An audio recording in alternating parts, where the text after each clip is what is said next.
strategy to make sure that we can broaden our price point coverage in both directions from where we started. If you saw us start with the 800 and the 710, with the 900, clearly in terms of capability and size and radio technology, we've gone up, but also we have very specific plans to move down the price point segmentation as well. So you will see us aggressively push down the successive product introductions ahead to cover a broader range of smartphone pricing with those devices. It's something we're going after very aggressively.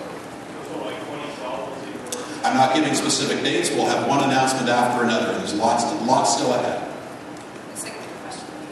Daniel from WP Central. Quick question on storage for the Lumia 900. This is kind of regarded by many as the high-end Nokia device a lot of people have been expecting, especially here in the United States. Any plans to push up to 16 and 32 gigs for storage? A lot of people are looking for that high-end phones. So we haven't announced plans to do that, so I'm not going to make it as an extra announcement here. What I will say as well is that there's a lot of good work going on with our partners at Microsoft in terms of how to also take advantage of cloud storage in an increasingly efficient way. So as you see right now, as you're taking pictures and things like that, automatic synchronization with the live environment and so forth is one way we address that, but we're certainly considering the requirements as we go forward. Hi, Paul Spain from the New Zealand Tech Podcast.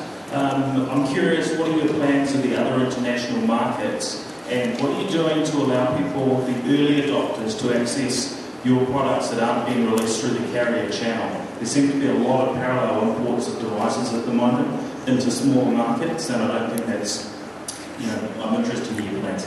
Yeah, so our plans, and you'll see this continue through 2012, is that market by market by market, we'll be taking the Lumia product line in different configurations, region by region, but taking it broadly around the regions where Nokia does business today. And so I highlighted some of those countries. I mentioned, Australia, but I didn't mention New Zealand, so I got caught on that, thank you. But it's clearly our intention to have broad coverage with the Lumia portfolio. 2012 is the year where a great deal of that work will be undertaken. And what you're seeing as this beachhead strategy gets started in Europe, now the US, we've already announced plans for China, Latin America, in the earlier part of 2012, there's lots more to come. So during the course of 2012, we'll be doing that.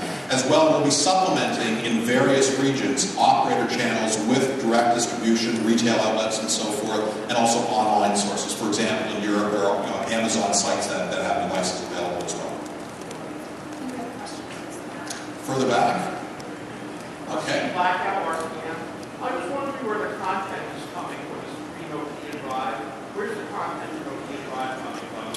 Are you talking about the mapping content? Yes. So just for the benefit of everyone, the question is, where's the content coming from? Nokia, several years ago, acquired a company called Navtech. And Navtech is one of the principal suppliers of underlying database information for locations-based services.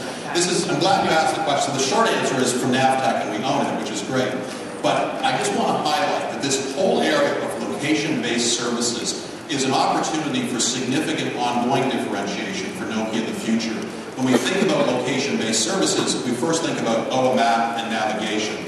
But recently at Nokia World, we showed some first examples of augmented reality systems where you're using your device, looking around and getting local information based on what you're looking at and which way it's pointing. There's advertising opportunities that come from that. So we're clearly interested in taking advantage of that location-based asset to use that as a principal differentiator for the